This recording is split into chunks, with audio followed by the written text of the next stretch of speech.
Let's now talk to Vietnam Enterprise and Thao. Good morning, Thao. Good morning, James. Thank you for doing this. I'm definitely interested to hear what you've got to say about Vietnam. It's something that it's a country that we know and love. So you've got a presentation which we'll run through. So I'll let you sort of start off by introducing the fund, please. Okay. Good morning, ladies and gentlemen. My name is Thao. I am a member of a portfolio management team of the Vietnam Enterprise Investment Limited, also known as VEL, which is the investment trust ticker on London Stock Exchange. Today, I will give you an introduction about VEL. Next slide, please.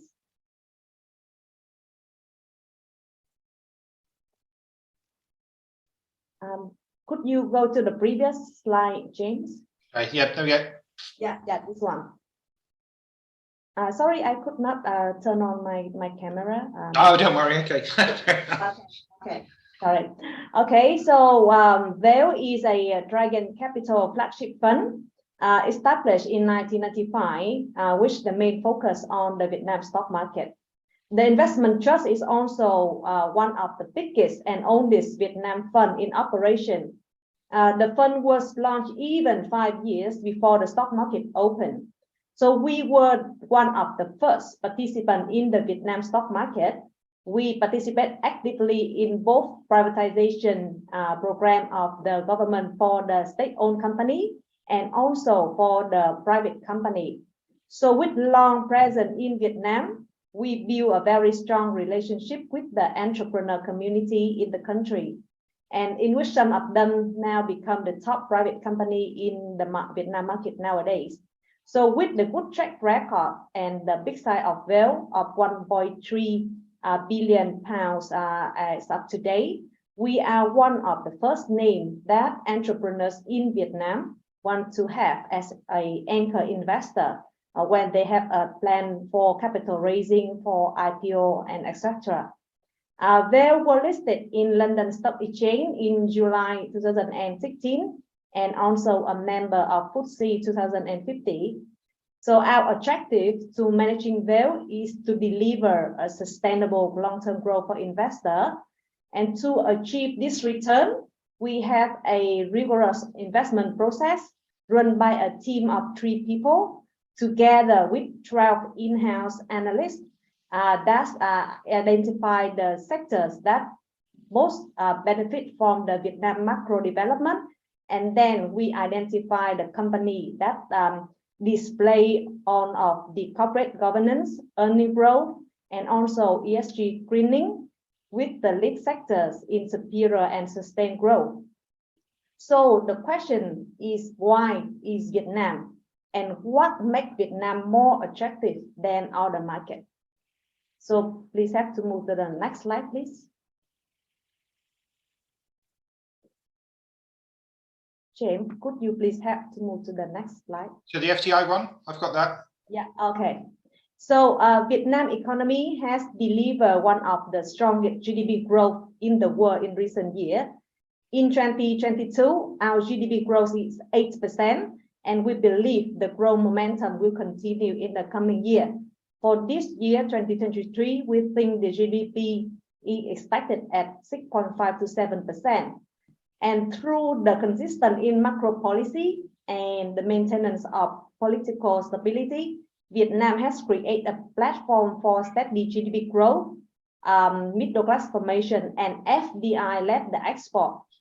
As you can see in the picture here, meanwhile, we have the FDI continue to move even higher. We forecast 10% rise in the disbursement FDI this year at around $22 billion US. And next slide, please. Okay. Vietnam have signed many free trade agreements with the world. So we have a partnership with many countries. Recently, Korea just signed a pact with Vietnam to be so-called a comprehensive strategic partner. And to mark this, Korean companies immediately pledged to invest around 15 billion US dollar in new plants, including 6 billion from LG and Samsung. Next slide, please. Okay, so there is an increasing proportion of the tech player which help Vietnam to transform from low value production to electronic cluster now. It's not only the household name piling anymore, but the Apple, Samsung, Foxconn, Lego, and Xiaomi open factories in Vietnam. And it's worth to mention that the Apple will start production the MacBook in Vietnam in the second half of this year. And with around 10 million MacBook projected to be produced this year, it was around like 10 billion US dollar, which is equivalent to 3% of the number of export. So the worries about the geopolitical tension and shifting out of China, many tech companies such as Google, Apple, and others have moving some work to nearby country, and Vietnam has been benefiting from the acceleration product shipment, right? Next, I will talk about another key growth driver in Vietnam. Previous slide, please. So infrastructure. The middle class formation. Sorry, which question? Could you move to another slide, please? Yeah, infrastructure spending. Next one. Yeah. Middle class. Okay. Yeah. Okay. So another key growth driver is the domestic consumption, which driven by the growing middle class in Vietnam. So as of 2022, out of 99 million population, 30% were middle class, according to McKinsey definition. And the middle class in Vietnam is expected to continue to expand to 54% of the population in 2030, which is increased hugely in the next 10 years. And it's worth to mention that the GDP per capita of Vietnam now has reached to 4,100 US dollar in this year, which means Vietnam has moving to upper middle class, middle income economies from lower middle income economy. The level of 4,000 USD GDP per capita indicates that stronger local consumption. So with this level of income, people will spend more money for higher value services, such as insurance, banking service, which is good for the financial and banking sectors. So now we move back to the infrastructure development. Yep. Yeah. So this is, last but not least, also a key economic driver for the Vietnam economy. We believe that the government will start to ramp up the infrastructure after going slow on it for some years, as the monetary policy has been less relaxing given the high interest rate like anyone else in the world. The fiscal policy via public spending, via the infrastructure development will enhance and support the monetary policy this year. So the push of infrastructure investment could bring some certain excitement for the market and economy. The disbursement target for this year seems high at 30 billion US dollar, but we think the government is really determined to achieve that. Some key projects like the North-South Expressway, because you can see that Vietnam has, a long country, and we need to when we travel from the north to the south, normally we need to take flight. Now the government wants to expand more expressway from the north to the south to support for the logistics, right? So the key infrastructure project like the North-South Expressway has been kicked off, which raise hopes that the disbursement in the infrastructure investment in Vietnam will boom this year. So, is that all being funded by the government, or is it done in sort of conjunction with private money? We already have around 40 billion US dollar accumulated in the public in investment in the account of the state bank already. So it's just waiting for disbursement. Cool. Okay. Okay. Next slide, we will talk about like how we reflect the key role driver of the Vietnam economy into our portfolio, right? So now we have 3 investment themes in our portfolio: middle class formation, robust domestic consumption, and infrastructure development.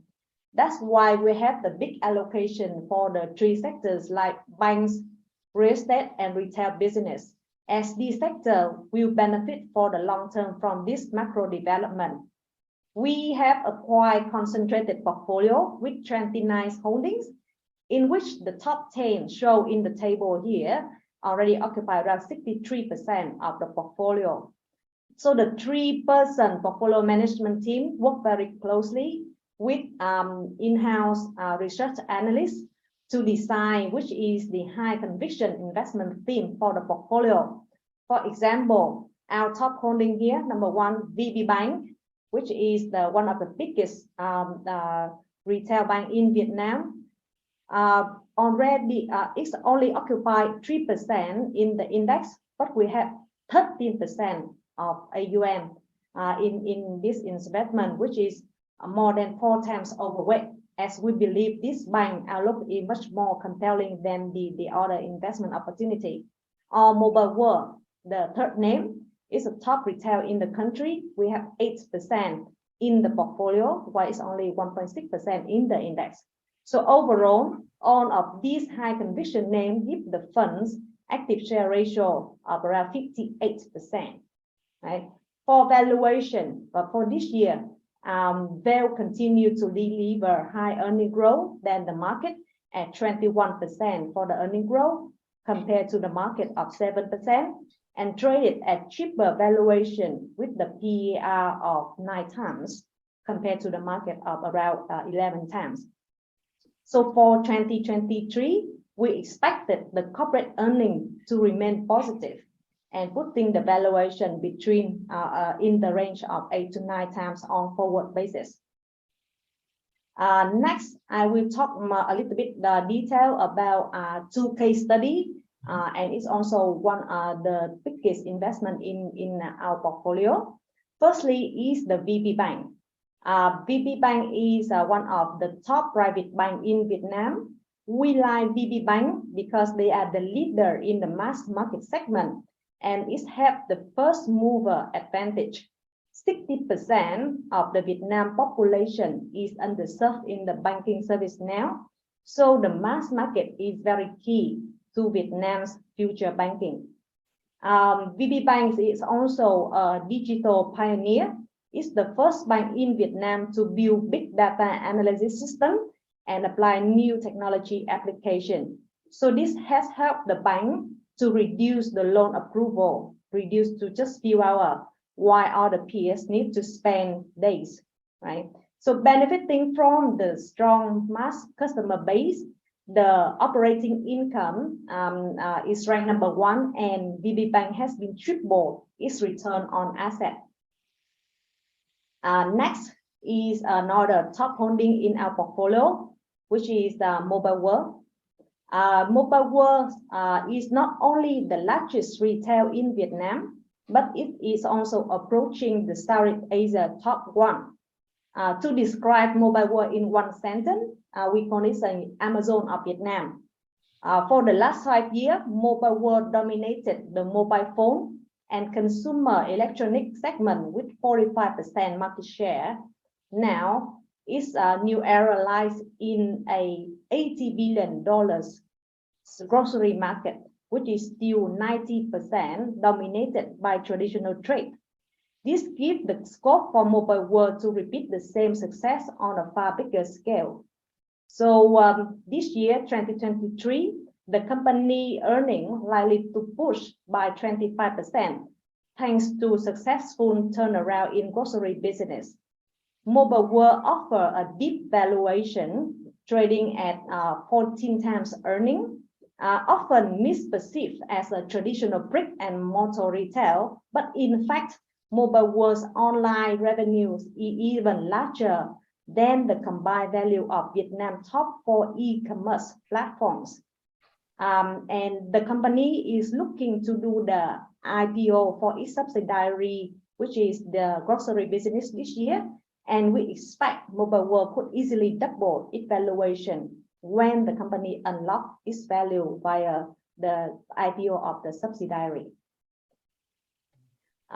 Next slide. We would like to brief mention about the Vietnam market performance in 2022. It was a bad year for Vietnam stock market with a drop of 34%. The drop in the market was due to both the global headwinds with the Fed hiking rate, geopolitical tension, but there's also a local issue on the bond market crackdown and the tightening in the bank loan too. But it's worth to notice that Vietnam has increased double in 2 years, 2020 and 2021. And then the government decided to have some intervention in the bond market to make the market more transparent and protect the right of the retail investor. So the liquidity shortage was the main reason for the market downturn last year, while the Vietnam macro situation remained solid. Recently, we saw the Vietnamese authorities are well aware of on-off kind of negative side effect from the discipline measure, and recently they have a list of action to restore the confidence in the financial market. And next slide, please.